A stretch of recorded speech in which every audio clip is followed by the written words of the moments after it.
تفسیر Usmani part number سورہ بقرہ part number 6۔ سیقول السفہاء، اب کہیں گے بے وقوف لوگ، ما ولاہم، کس چیز نے پھیر دیا مسلمانوں کو، عن قبلتہم، ان کے قبلے سے، التی کانوا علیہا، جس پر وہ تھے۔ نمبر 1، قل للہ، تو کہہ اللہ ہی کا ہے، المشرق والمغرب، اور مغرب، وَيَهْدِي بِهِ مَن یشاء، وہ چلائے جس کو چاہے، الی صراط مستقیم، سیدھی راہ۔ نمبر 2، وَكَذَلِكَ، اور اسی طرح، جعلناکم،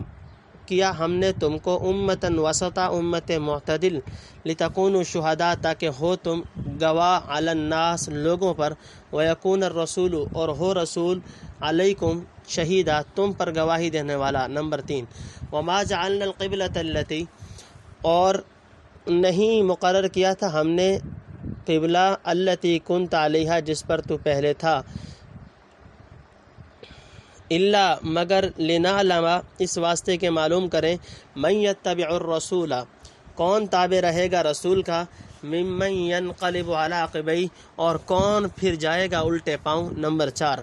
وَإِن كَانَتْ لَكَبِيرَةً، اور بے شک یہ بات بھاری ہوئی، الا علی الذین ھدی اللہ، مگر ان پر جن کو راہ دکھائی اللہ نے۔ نمبر 5، وما کان اللہ، اور اللہ ایسا نہیں، لیضیع ایمانکم، کہ ضائع کرے تمہارا ایمان، ان اللہ، بے شک اللہ، بالناس، لوگوں پر، لرؤوف، بہت شفیق ہے، رحیم، نہایت مہربان ہے۔ نمبر 6۔ نمبر 1، تحویل قبلہ پر اعتراضات کا جواب۔ حضرت صلی اللہ علیہ وسلم جب مکہ سے مدینہ میں تشریف لائے تو 16-17 مہینے بیت المقدس ہی کی طرف نماز پڑھتے رہے۔ اس کے بعد کعبہ کی طرف منہ کرنے کا حکم آ گیا تو یہود اور مشرکین اور منافقین اور بعض کچے مسلمان ان کے بہکانے سے شبہ ڈالنے لگے، تو یہ تو بیت المقدس کی طرف نماز پڑھا کرتے تھے جو قبلہ تھا پہلے انبیاء کا، اب انہیں کیا ہوا جو اس کو چھوڑ کر کعبہ کو منہ کرنے لگے؟ کسی نے کہا کہ یہود کی عداوت و حسد سے ایسا کیا، کسی نے کہا کہ یہ اپنے دین میں متردد اور متحیر ہیں جن سے ان کا نبی اللہ ہونا ظاہر نہیں ہوتا۔ مخالفوں کے اس اعتراض اور اس کے جواب کے آگے ہے، اللہ تعالیٰ نے اطلاع فرما دی کہ کسی کو اس وقت تک کوئی تردد نہیں ہوا اور جواب میں تعامل نہ ہو۔ نمبر 2، یعنی اے محمد صلی اللہ علیہ وسلم کہہ دو کہ نہ ہم نے یہود کے حسد سے اور نہ کسی نفسانی تعصب اور اپنی رائے کے اتباع سے قبلہ کو بدلا، بلکہ محض اتباع فرمان خداوندی سے جو کہ ہمارا اصل دین ہے ہم نے ایسا کیا۔ پہلے بیت المقدس کو منہ چھپ کرنے کا حکم تھا، اس کو ہم نے تسلیم کیا، اب کعبہ کی طرف منہ کرنے کا حکم آیا، اس کو دل سے قبول کیا۔ ہم سے اس کی وجہ پوچھنا اور ہم پر اعتراض کرنا سخت حماقت ہے۔ غلام تابع دار پر اعتراض کرنا کہ تو پہلے وہ کام کرتا تھا اب یہ کام کیوں کرنے لگا، عاقل کا کام نہیں۔ اور اگر ان احکام میں مختلفہ کے اسرار دریافت کرتے ہو تو اس کے تمام اسرار کون سمجھے اور تم بیوقوفوں کو کون سمجھائے؟ البتہ اتنی بات ہر کوئی سمجھ سکتا ہے اور ہر ایک سمجھا سکتا ہے کہ قبلہ کا معین فرمانا تو طریقہ عبادت کو بتلانے کی غرض سے ہے، اصل عبادت ہرگز نہیں، اور اس بارے میں حق تعالیٰ کا معاملہ جدا جدا ہے۔ کسی کو اپنی حکمت اور رحمت کے مطابق ایک خاص رستہ بتلایا جاتا ہے، کسی کو دوسرا۔ تمام مواقع اور جملہ جہاد کا وہ مالک ہے جس کو جس وقت چاہتا ہے اس کو ایسا راستہ بتلا دیتا ہے جو نہایت سیدھا اور سب راستوں سے مختصر اور قریب تر ہو۔ چنانچہ ہم کو اس وقت اس قبلہ کی ہدایت فرمائی جو سب قبلوں میں افضل اور بہتر ہے۔ نمبر 3، امت محمدیہ کے فضائل، یعنی جیسا تمہارا قبلہ کعبہ ہے جو حضرت ابراہیم علیہ السلام کا قبلہ اور تمام قبلوں سے افضل ہے، ایسے ہی ہم نے تم کو سب امتوں سے افضل اور تمہارے پیغمبر کو سب پیغمبروں سے کامل اور برگزیدہ کیا، تاکہ اس فضیلت اور کمال کی وجہ سے تم تمام امتوں کے مقابلے میں گواہ مقبول الشہادت قرار دیے جاؤ، اور محمد رسول اللہ صلی اللہ علیہ وسلم تمہاری عدالت و صداقت کی گواہی دیں، جیسا کہ حدیث میں وارد ہوا ہے کہ جب پہلی امتوں کے کافر اپنے پیغمبروں کے دعوے کی تکذیب کریں گے اور کہیں گے کہ ہم کو تو کسی نے بھی دنیا میں ہدایت نہیں دی، اس وقت آپ کی امت انبیاء کے دعوے کی صداقت پر گواہی دے گی، اور رسول اللہ صلی اللہ علیہ وسلم جو اپنے امتیوں کے حالات سے پورے واقف ہوں گے ان کی صداقت عدالت پر گواہ ہوں گے۔ اس وقت وہ امتیں کہیں کہیں گی کہ انہوں نے نہ تو ہمارا زمانہ پایا نہ ہم کو دیکھا ہے، پھر گواہی کیسے مقبول ہو سکتی ہے؟ اس وقت آپ کی امت جواب دے گی کہ ہم کو خدا کی کتاب اور اس کے رسول کے بتلانے سے اس امر کا علم یقینی ہوا، اس کی وجہ سے ہم گواہی دیتے ہیں۔ فائدہ: وسط یعنی معتدل کا یہ مطلب ہے کہ یہ امت ٹھیک سیدھی راہ پر ہے، جس میں کچھ بھی کجی کا شائبہ نہیں اور افراط و تفریط سے بالکل بری ہے۔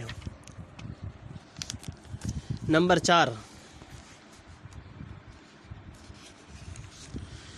تحویل قبلہ کی حکمت اور اللہ تعالیٰ کے علم کی حقیقت۔ یعنی اصل قبلہ تمہارا تو کعبہ ہی تھا جو حضرت ابراہیم علیہ السلام کے وقت سے چلا آتا ہے، اور چند روز کے لیے جو بیت المقدس مقرر کر دیا تھا وہ تو صرف امتحان کے لیے تھا کہ کون تابعداری پر قائم رہتا ہے اور کون دین سے پھر جاتا ہے۔ سو اس میں جو لوگ ایمان پر قائم رہے ان کا بڑا درجہ ہے۔ فائدہ: اس آیت میں لنعلم جو صیغہ استقبال ہے، اور دیگر آیت میں جو حتی نعلم او فلیعلمن اور لما یعلم اللہ اور لنبلونکم اور الا نعلم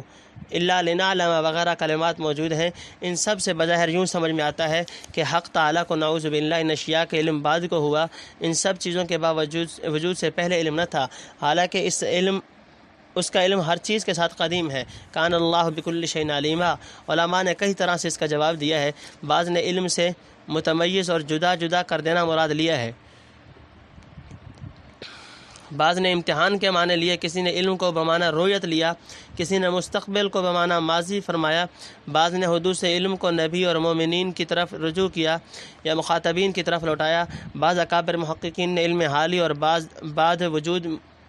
معلوم متحقق ہوتا ہے جس پر جزا و سزا اور مدح و ذم مترتب ہوتی ہے مراد لیا اور اسی کو پسند فرمایا۔ بعض راسخین متقدمین نے اس کے متعلق دو باتیں نہایت دقیق و انیق بیان فرمائیں۔ اول کا خلاصہ یہ ہے کہ حسب ارشاد ان اللہ قد احاط بکل شیء علما، تمام چیزیں اول سے آخر تک حقیر و عظیم، قلیل و کثیر خدا کے سامنے ہیں اور سب کا علم ہے،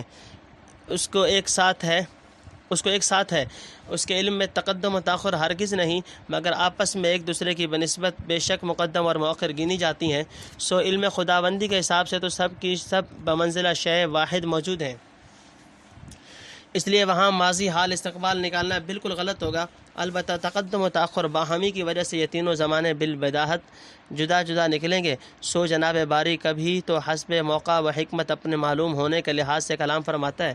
اور کبھی ان وقائع کے تقدم و تاخر کا لحاظ ہوتا ہے۔ پہلی صورت میں تو ہمیشہ بلحاظ ایک فرق دقیق کہ ہمیشہ ماضی کا صیغہ یا حال کا صیغہ مستعمل ہوتا ہے،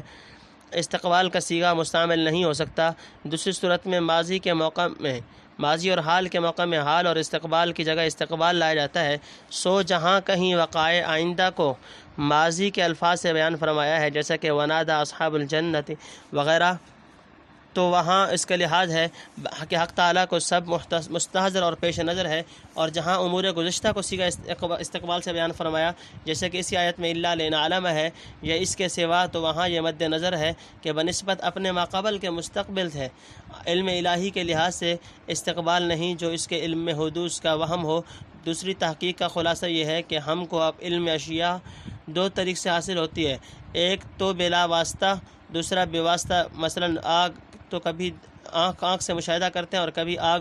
تو ہم سے کسی آڑ میں ہوتی، مگر دھوئیں کو دیکھ کر آگ کا یقین ہو جاتا ہے، اور مساوقات یہ دونوں علم ایک جگہ اکٹھے ساتھ موجود ہوتے ہیں۔ مثلا آگ کو پاس سے دیکھیے تو دھواں بھی اسی کے ساتھ نظر آئے گا۔ سو اس صورت میں آگ کا علم دونوں طرح حاصل ہوگا، ایک تو بلا واسطہ کیونکہ آنکھ سے آگ کو دیکھ رہے ہیں، دوسرا بواسطہ یعنی آگ کا علم دھوئیں کے واسطے سے، اور یہ دونوں علم ہر چند ایک ساتھ ہیں، آگے پیچھے پیدا نہیں ہوئے، مگر علم بواسطہ علم بلا واسطہ میں ایسے ہوتا ہے کہ اس کا دھیان بھی نہیں گزرتا۔ اعلیٰ حاضر القیاس کبھی دو چیزوں کا علم بلا واسطہ بھی ایک ساتھ حاصل ہوتا ہے، مثلا آگ اور دھوئیں کو ایک ساتھ دیکھیے، اس طرح کبھی ایک شے کا علم بلا واسطہ اور دوسرے شے کا علم پہلے شے کے واسطے سے ایک ساتھ حاصل ہوتے ہیں، مثلا دھوئیں کا علم بلا واسطہ اور آگ کا علم دھوئیں کے واسطے سے، یا آگ کا علم بلا واسطہ اور دھوئیں کا علم آگ کے واسطے سے، دونوں ساتھ ہی پیدا ہوتے ہیں۔ مگر جیسا قلم کو ہاتھ میں لے کر لکھیں تو ہر چند ہاتھ اور قلم ساتھ ہی ہلتے ہیں، مگر پھر یوں کہتے ہیں کہ ہاتھ پہلے ہلا تو قلم ہلا۔ اس طرح پر عقل سلیم باوجود ایک ساتھ ہونے کے ایک شے کے علم بلا واسطہ کو دوسرے شے کے علم بالواسطہ سے جو بواسطہ پہلی شے کے حاصل ہوا ایک طرح پر ضرور مقدم سمجھتی ہے۔ جب یہ باتیں معلوم ہو چکی تو اب سنیے کہ خداوند علیم کو بھی تمام اشیاء کا علم دونوں طرح پر ہے، بلا واسطہ اور بواسطہ۔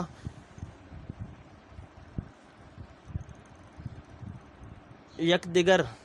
یعنی لوازم کا ملزومات سے اور ملزومات کا لوازم سے، اور دونوں علم ازل سے برابر ساتھ ہیں۔ گو علم بواسطہ کسی چیز کا اس کے علم بلا واسطہ میں محو اور مضمحل ہو، اور ایسا ہی ایک چیز کا علم بلا واسطہ اور دوسری چیز کا علم بلا واسطہ برابر ساتھ ہے، اور دونوں قدیم ہیں۔ گو علم بلا واسطہ کو بطریق مذکور مقدم اور علم بلا واسطہ کو مؤخر کہیں سو جہاں کہیں علم خداوندی کے ذکر میں صیغہ استقبال کا یا معنی استقبال میں کے پائے جاتے ہیں، وہ علم بالواسطہ کے لحاظ سے ہے، زمانہ کے اعتبار سے کچھ تفاوت نہیں، اور جہاں کہیں ماضی یا حال مستعمل ہے وہاں علم بلا واسطہ مراد ہے، اور علم بالواسطہ کے اعتبار سے کلام فرمانے میں یہ حکمت ہے کہ کلام الہی کے مخاطب آدمی ہوں اور ان کو اکثر اشیاء کا علم بالواسطہ ہوتا ہے، اور جہاں کہیں جناب باری نے اپنے علم میں صیغہ استقبال استعمال فرمایا ہے وہ وہی امور ہیں جو بنی آدم کو بلا واسطہ معلوم نہیں ہو سکتے۔ اگر ایسے مواقع میں بنی آدم سے باعتبار علم بلا واسطہ کلام کیا جاتا تو ان پر پورا الزام نہ ہوتا، اور جہاں یہ مصلحت نہیں وہاں باعتبار علم بلا واسطہ صیغہ ماضی یا حال کا استعمال کیا جاتا ہے، مگر نبی آدم کا چونکہ ان اشیاء کا علم بلا واسطہ ہو ہی نہیں سکتا، اور ان واسطوں کا علم قبل اس کے وجود کے بنی آدم کو ممکن نہیں، اور اسی وجہ سے ان تمام علوم برابر حاصل نہیں ہوتے، تو وہ خدا کو اپنے اوپر قیاس کر کے صیغہ استقبال سے حدود سمجھتے چاہتے ہیں، اور حیران ہوتے ہیں کہ علم الہی میں تو حدود ثابت ہو گیا، مگر فہمیدہ اشخاص جو نقطہ مذکورہ سے واقف ہیں سب کو مطابق یک دیگر سمجھتے ہیں، والحمدللہ۔ نمبر 5، استقبال بیت المقدس کی حکمت۔ اول سے آپ کے لیے خانہ کعبہ قبلہ مقرر ہوا تھا، بیچ میں چند عرصہ کے لیے امتحاناً بیت المقدس کو قبلہ مقرر فرما دیا، اور سب جانتے ہیں کہ امتحان اسی چیز میں ہوتا ہے کہ جو نفس پر دشوار ہو۔ حق تعالیٰ فرماتا ہے کہ بے شک بجائے کعبہ بیت المقدس کے قبلہ بنانا لوگوں کو بھاری معلوم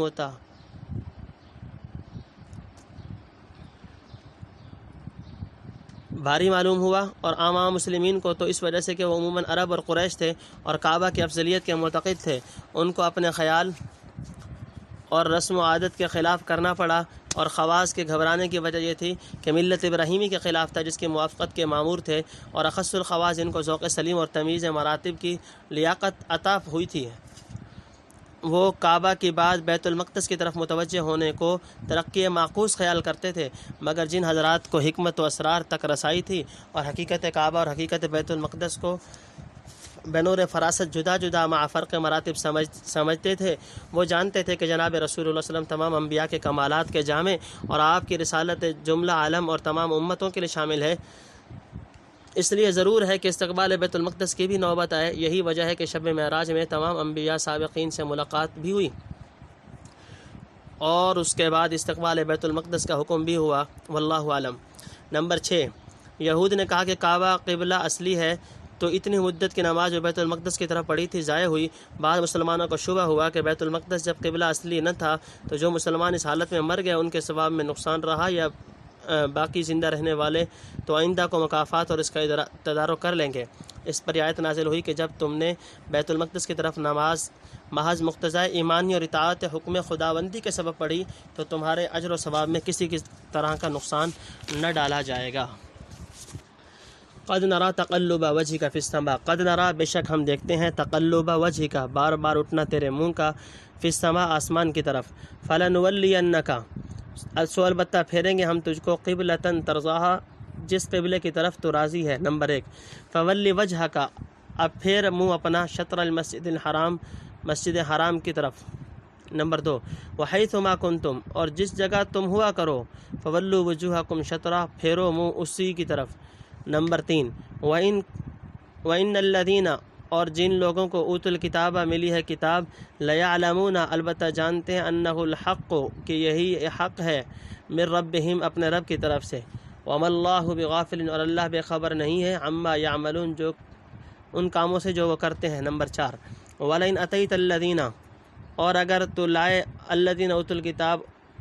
اہل کتاب کے پاس بکل آیت ساری نشانیاں ما تابعو قبلتا کا وہ تو بھی نہ مانیں گے تیرے قبلہ کو، وما انت بتابع قبلتہم اور نہ تو مانے ان کا قبلہ، وما بعضهم بتابع قبلۃ بعض اور نہ ان میں ایک مانتا ہے دوسرے کا قبلہ۔ نمبر 5 ولن اتبعت اهواءهم اور اگر تو چلا ان کی خواہشوں پر، من بعد ما جاءک من العلم اس علم کے بعد جو تجھ کو پہنچا ہے، انک اذا لمن الظالمین تو اس وقت ظالم لوگوں میں سے، بے انصاف لوگوں میں سے ہوگا۔ نمبر 6 استقبال کعبہ کا حکم۔ چونکہ آپ کا اصلی قبلہ اور آپ کے کمالات کے مناسب خانہ کعبہ تھا اور سب قبلوں سے افضل، اور حضرت ابراہیم کا قبلہ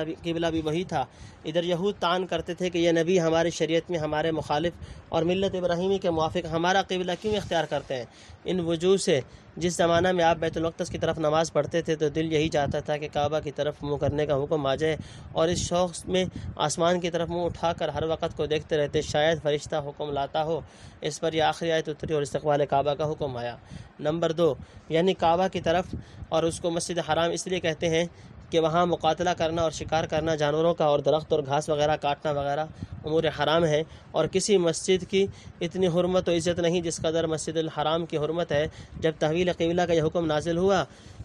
تو آپ بجماعت مسجد بنی سلمہ میں ظہر کی نماز پڑھا رہے تھے، 2 رکعت بیت المقدس کی طرف پڑھ چکے تھے، نماز ہی میں آپ نے اور سب مقتدیوں نے کعبہ کی طرف منہ پھیر لیا اور باقی 2 رکعتیں اس طرح پوری کی۔ اس مسجد کا نام قبلتین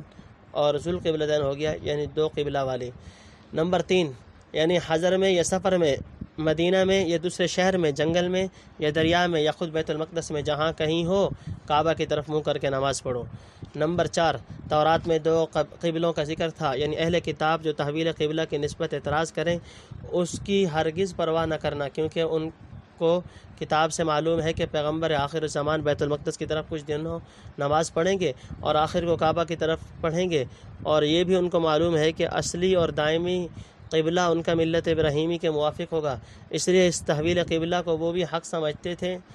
ہیں۔ محض حسد سے جو چاہیں کہیں سو حق تعالی ان کی باتوں کو خوب جانتا ہے، جس کا نتیجہ ان کو ایک دن معلوم ہو جائے گا۔ نمبر 5 استقبال کعبہ کا حکم دائمی ہے، یعنی جب یہ بات ہے کہ اہل کتاب استقبال کعبہ کو حق جان کر بوجہ حسد و عناد حق پوشی کرتے ہیں تو ان سے اپنا قبلہ کی موافقت کی ہرگز توقع نہ رکھو۔ وہ تو ایسے متعصب ہیں کہ اگر ان کو تمام نشانیاں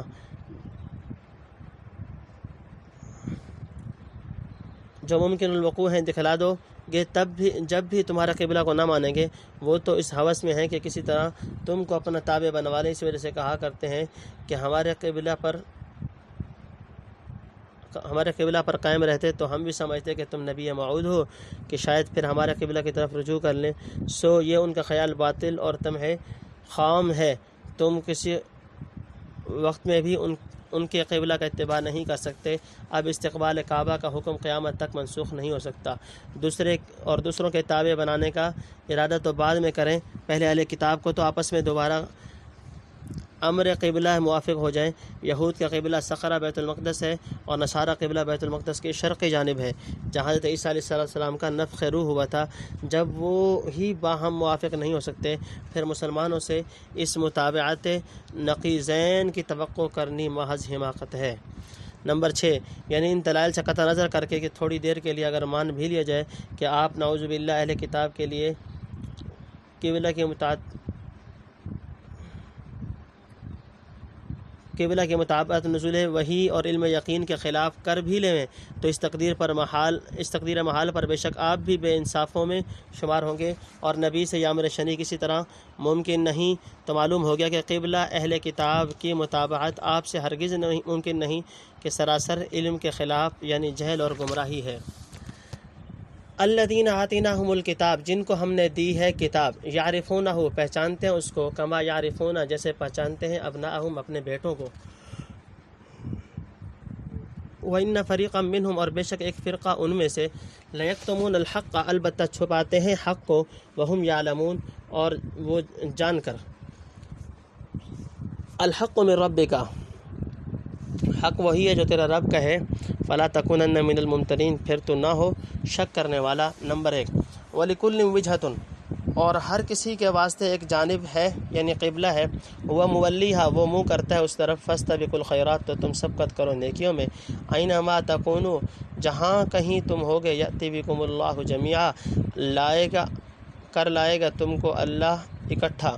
ان اللہ علی کل شیء قدیر بے شک اللہ ہر چیز پر قادر ہے۔ ومن حیث خرجت اور جس جگہ تو نکلے، فولی وجہک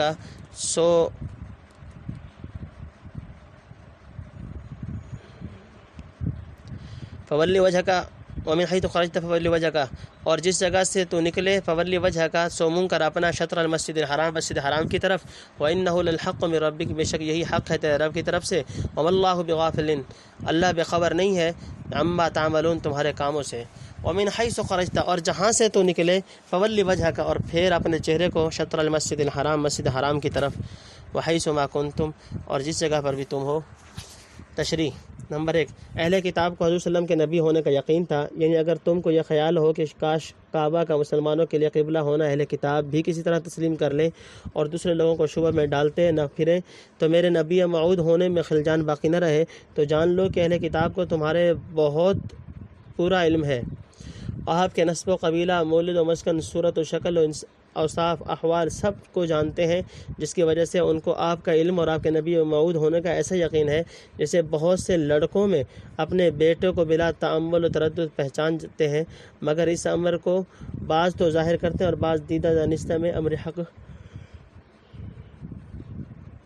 کوئی چھپاتے ہیں، لیکن ان کے چھپانے سے کیا ہوتا ہے، حق بات تو وہی ہے جو اللہ کی طرف سے ہو۔ اہل کتاب مانے یا نہ مانے ان کی مخالفت سے کسی قسم کا تردد مت کرو۔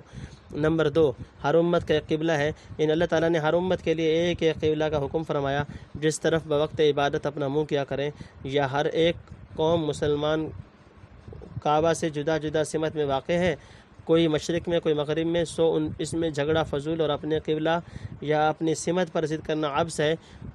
جو نیکیاں مقصود و مطلوب ہیں ان کی طرف البتہ پیش قدمی کرو، اور اس بات کو چھوڑو جس جگہ اور جس قبلہ اور جس سمت کعبہ کی طرف تم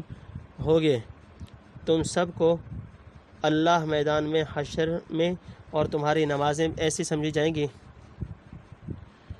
کہ گویا ایک ہی جہت کی طرف ہوئی ہیں، پھر ایسی بات میں کیوں جھگڑتے ہو؟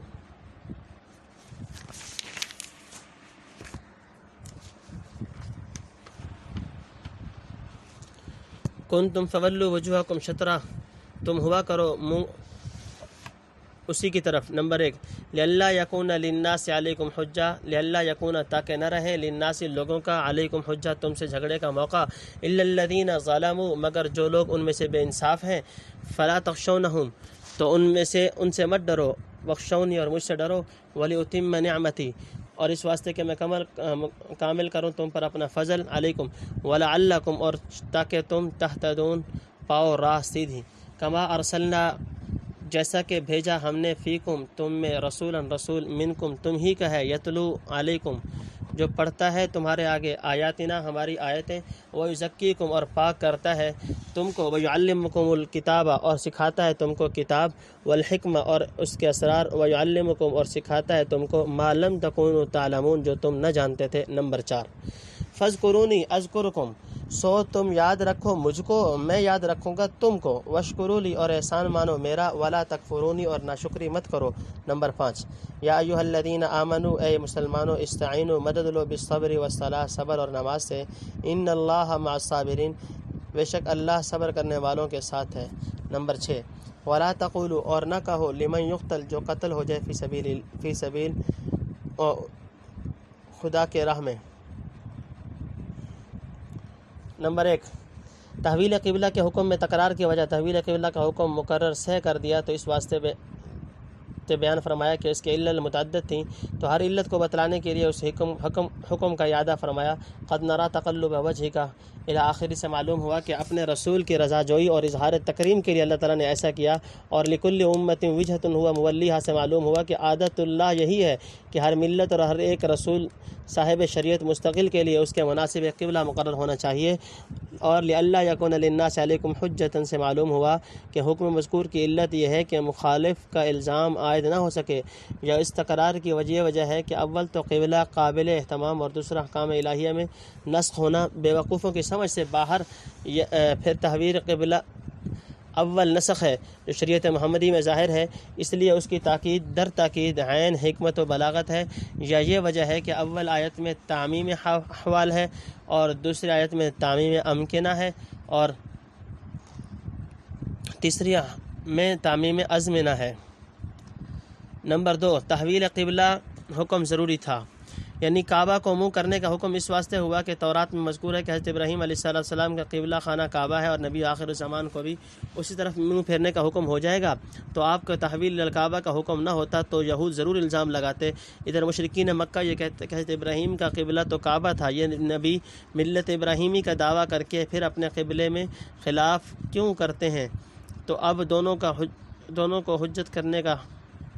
حق نہیں رہا، مگر بے انصاف اب بھی کچھ نہ کچھ الزام لگائے ہی جائیں گے۔ مثلا قریش کہیں گے کہ ان کو ہمارے قبلہ کا حق ہونا اب معلوم ہوا تو اس کو اختیار کیا، اسی طرح ہمارے اور احکام بھی رفتہ رفتہ منظور کر لیں گے، اور یہود کہیں گے کہ ہمارے قبلہ کی حقانیت ظاہر ہونے اور تسلیم کر لینے کے بعد محض حسد اور نفسانیت کے باعث اپنی رائے سے اس کو چھوڑ دیا، تو ایسے بے انصافوں کے اعتراض کی کچھ پرواہ مت کرو اور ہمارے حکم کے تابع رہو۔ نمبر 3، یعنی یہ قبلہ ہم نے تمہارے لیے اس واسطے مقرر فرمایا کہ دشمنوں کے طعن سے بچو اور اس کے سبب سے ہمارے انعام و اکرام، برکات اور انوار و نور ہدایہ سے پورے مستحق ہو۔ نمبر 4، عنوان حضور صلی اللہ علیہ وسلم کی بعثت کے مقاصد، یعنی یہ اتمام نعمت اور تکمیل ہدایت تم پر ایسی ہوئی جیسی ابتدا میں تم پر یہ اتمام نعمت و ہدایت ہو چکی ہے، کہ تم میں ہی سے ایک رسول ایسا بھیجا جو تم کو احکام خداوندی سمجھا دے اور تم کو بری باتوں سے پاک کرے، یعنی علماً اور عملاً تم کو کامل بنا دے۔ نمبر 5، جب ہماری طرف سے تم پر اتمام نعمت مقرر ہو چکا تو اب تم کو لازم ہے کہ ہم کو زبان سے، دل سے، ذکر سے، فکر سے، ہر طرح سے یاد کرو اور اطاعت کرو، ہم تم کو یاد کریں گے، یعنی نئی نئی رحمتیں اور عنایتیں تم پر ہوتی رہیں گی، اور ہماری نعمتوں کا شکر خوب ادا کرتے رہو اور ہماری ناشکری اور معصیت سے بچتے رہو۔ نمبر 6، چونکہ ذکر اور شکر اور ترک کفران جو پہلے مذکور ہوئے ہیں، جو تمام طاعات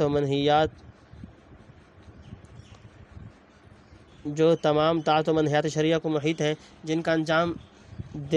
دینا دشوار امر ہے، اس کی سہولت کے لیے یہ طریقہ بتلایا گیا کہ صبر اور صلاۃ سے مدد لو کہ ان کی مداومت سے تمام امور پر تم پر سہل کر دی جائیں گے۔ اور اس آیت میں یہ اشارہ بھی ہے کہ جہاد میں محنت اٹھاؤ، جس کا ذکر آگے آتا ہے کہ اس میں صبر اعلیٰ درجے کا ہے۔ اموات مردے، بل احیاء، بلکہ وہ زندہ ہیں، ولکن لا تشعرون، لیکن تم کو خبر نہیں۔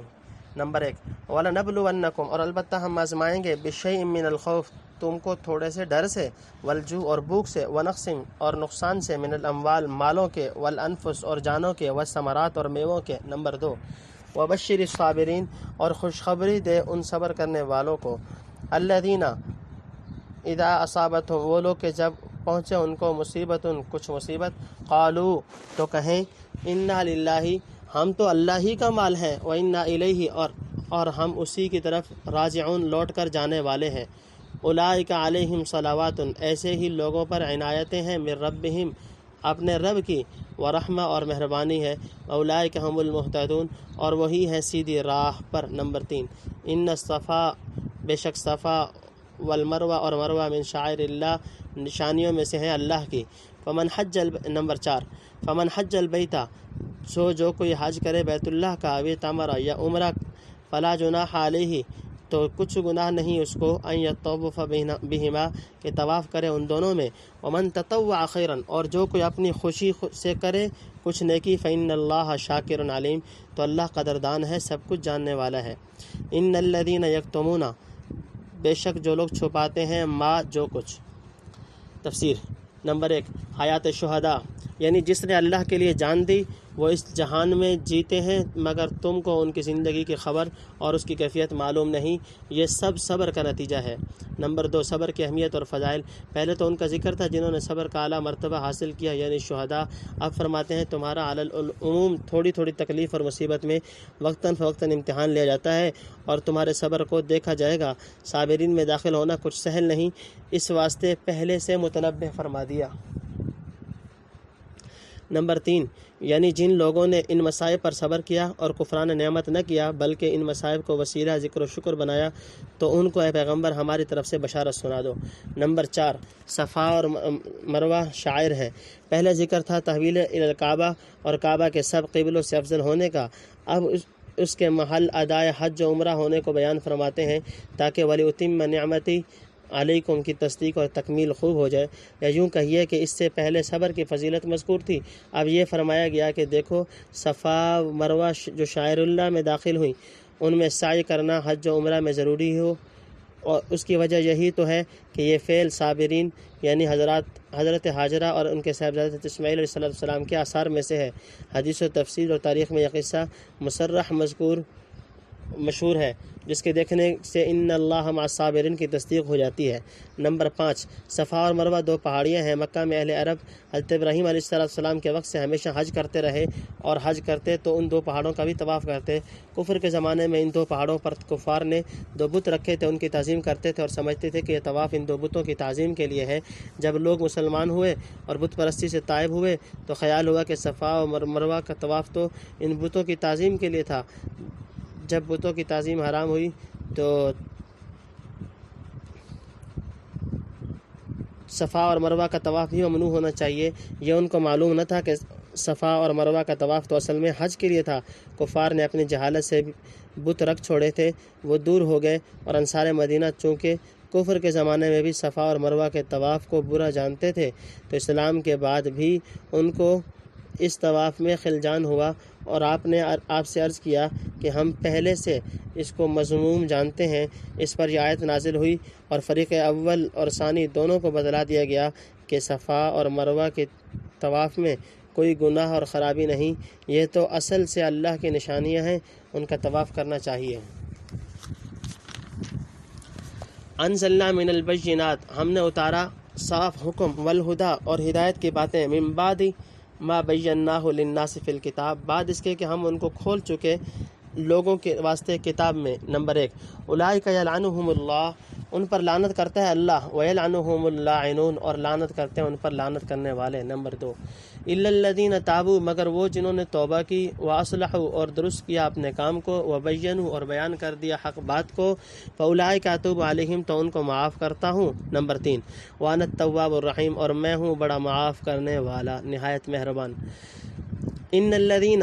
کفروا، بے شک وہ لوگ جو کافر ہوئے، وماتوا اور مر گئے، وہم کفار، وہ کافر ہی تھے، اولئک علیہم لعنت اللہ، انہی پر ہے اللہ کے لعنت، والملائکہ اور فرشتوں کی، والناس اجمعین اور لوگوں کی سب کی۔ نمبر 4، خالدین فیہا، ہمیشہ رہیں گے اسی لعنت میں، لا یخفف عنہم العذاب، نہ ہلکا ہوگا ان پر سے عذاب، ولا ہم ینظرون، اور نہ ان کو مہلت ملے گی۔ نمبر 5، وَإِلَٰهُكُمْ إِلَٰهٌ واحد، اور معبود تم سب کا ایک ہی معبود ہے، لا الہ الا هو الرحمن، کوئی معبود نہیں اس کے سوا، هو الرحمن، بڑا مہربان ہے، الرحیم، نہایت رحم والا ہے۔ نمبر 6، ان فی خلق السماوات والارض، بے شک آسمان اور زمین کے پیدا کرنے میں۔ تفسیر۔ نمبر 1، یہود پر لعنت کی جاتی ہے، اس سے مراد ہے کہ یہود تورات میں جو آپ کی تصدیق تھی اس کو اور تحویل قبلہ وغیرہ امور کو چھپاتے تھے، اور جس نے غرض دنیا کے واسطے اللہ کے حکم کو چھپایا وہ سب اس میں داخل ہیں۔ نمبر 2، لعنت کرنے والے یعنی جن و انس و ملائکہ، بلکہ اور سب حیوانات، کیونکہ ان کے حق پوشی کے وبال میں جب عالم کے اندر قحط، وبا اور طرح طرح کی بلائیں پھیلتی ہیں تو حیوانات بلکہ جمادات تک کو تکلیف ہوتی ہے اور سب ان پر لعنت کرتے ہیں۔ نمبر 3، یعنی اگرچہ ان کی حق پوشی کے باعث بعض آدمی گمراہی میں پڑ گئے، لیکن جب انہوں نے حق پوشی سے توبہ کر کے اظہار حق پوری طرح کر دیا تو اب بجائے لعنت ہم ان پر رحمت نازل فرما دیتے ہیں، کیونکہ ہم تواب اور رحیم ہیں۔ نمبر 4، یعنی جس نے خود حق پوشی کی یا کسی دوسرے کی حق پوشی کے باعث گمراہ ہوا اور آخر تک کافر ہی رہا اور توبہ نصیب نہ ہوئی تو ہمیشہ ملعون اور جہنمی ہوا، مرنے کے بعد توبہ قبول نہیں۔ بخلاف اول فریق مذکور سابق کے کہ توبہ نے ان کے لعنت کو منقطع کر دیا، زندگی ہی میں تائب ہو گئے۔ نمبر 5، یعنی ان پر عذاب یکساں اور متصل رہے گا، یہ نہ ہوگا کہ عذاب میں کسی قسم کی کمی ہو جائے یا کسی وقت ان کو عذاب سے مہلت مل جائے۔ نمبر 6 توحید اور اس کے دلائل، یعنی معبود حقیقی سب کا ایک ہی ہے، اس میں تعدد کا احتمال بھی نہیں۔ سو اب جس نے اس کی نافرمانی کے بالکل مردود اور غارت ہوا، دوسرا معبود ہوتا تو ممکن تھا کہ اس سے نفع کی توقع باندھی جاتی، یا آقائی اور بادشاہی یا استادی یا اور پیری نہیں کہ ایک جگہ موافقت نہ آئی تو دوسری جگہ چلے گئے۔ یہ تو معبودی اور خدائی ہے، نہ اس کے سوا کسی کو معبود بنا سکتے ہیں اور نہ کسی سے اس کے علاوہ خیر کی توقع کر سکتے ہیں۔ جب آیت وَإِلَٰهُكُمْ إِلَٰهٌ وَاحِدٌ نازل ہوئی تو کفار مکہ نے تعجب کیا کہ تمام عالم کا معبود اور سب کا کام بنانے والا کیسے ہو سکتا ہے، اس کی دلیل کیا ہے؟ اس پر آیت ان فی خلق السماوات الآخر نازل ہوئی۔ اس میں اللہ تعالیٰ نے اپنے قدرت کی نشانیاں بیان فرمائی ہیں۔ یہاں تک 5واں پارٹ بھی مکمل ہوا۔